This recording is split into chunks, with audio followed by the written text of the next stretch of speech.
Gostaria de cumprimentar a mesa. Obrigado, presidente, pela deferência.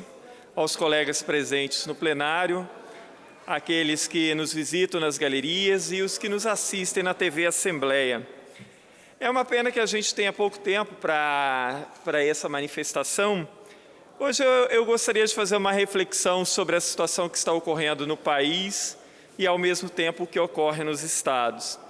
As redes sociais, elas se tornaram uma espécie de termômetro para você ver o que as pessoas estão pensando, o que elas estão falando, como elas estão se manifestando.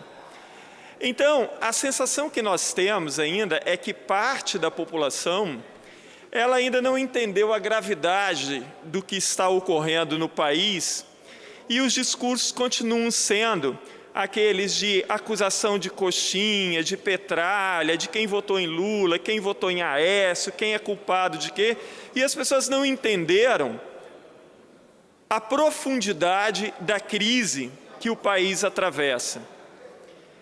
E agora começa um discurso para tentar desqualificar a Operação Lava Jato e os seus membros. Então, tenta-se levar a discussão para outro lado. O problema é discutir se as delações são válidas ou não, o problema é se as gravações são válidas ou não, o problema é se o acordo feito é benevolente demais ou não, e vai se escamoteando e colocando em segundo plano o que é a essência do problema, a gravidade do problema, o que essas pessoas causaram ao país. Agora é um momento de se fortalecer instituições como a Polícia Federal, a Procuradoria-Geral e a Força-Tarefa da Lava Jato, que embora tenha falhas, mas nunca na história desse país se viu uma operação que já tenha resultado em efeitos tão positivos.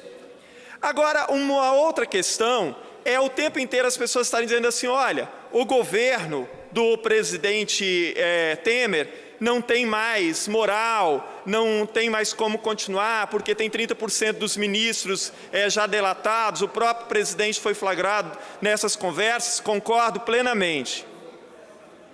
Tanto o Congresso quanto o próprio governo federal perderam a credibilidade diante da nação. Por outro lado, como é que se encaminha essa situação agora? Não há respostas fáceis aqui no Brasil, porque até aquilo que parece bom, muitas vezes, é ruim.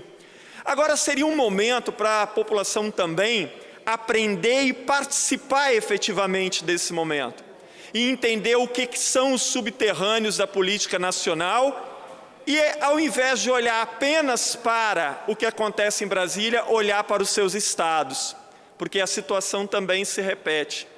Porque muitas vezes nos estados também, governadores já são réus, também governadores já foram delatados aqui no Espírito Santo mesmo. O governador já é réu de um processo, foi delatado na Operação Lava Jato também.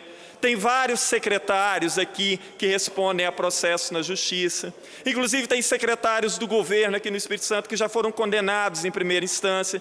Então, o problema, ele vai o tempo inteiro, ele vai se repetindo. Então, é um momento para que o país seja passado a limpo. Num país, numa democracia madura, não se suporta nem que um ente público, que uma pessoa pública seja suspeita e ela própria pede demissão do seu cargo.